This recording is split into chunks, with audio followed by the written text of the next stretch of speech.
Alors, on va s'intéresser au concept de peuple. Tout le monde a l'air de croire, de voir le peuple comme quelque chose d'évident, et en fait, ça ne l'est pas.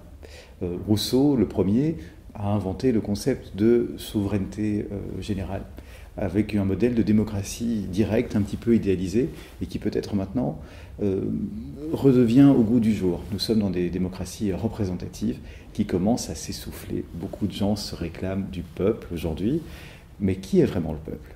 Est-ce que c'est simplement celui qui va crier le plus fort en disant « moi je représente le peuple », comme le faisait Robespierre, ou comme peuvent le faire aujourd'hui d'autres représentants politiques? Est-ce que c'est quelque chose de plus complexe? Donc nous allons entrer dans l'histoire philosophique du peuple, avec évidemment les penseurs des Lumières, mais nous allons essayer d'entrer dans les problèmes démocratiques les plus contemporains. Qu'est-ce que la crise de représentativité actuelle nous apprend? Qu'est-ce que la crise des Gilets jaunes nous apprend? On va aussi s'aiguiller d'auteurs qui essayent de penser l'essoufflement démocratique aujourd'hui. Je pense par exemple à David Van Reebrouck et son petit ouvrage Contre les élections.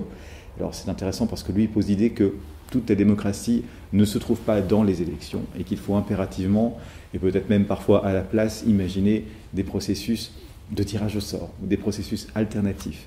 Pour lui, la représentativité aurait confisqué le sens de la démocratie.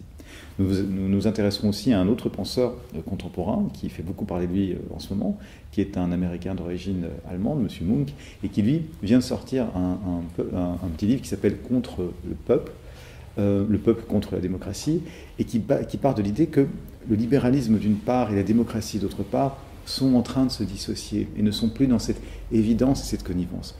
Donc il va s'agir, en faisant un petit résumé de l'histoire philosophique récente, de nous interroger aujourd'hui sur ce qu'est la notion de peuple et donc sur l'avenir de notre démocratie.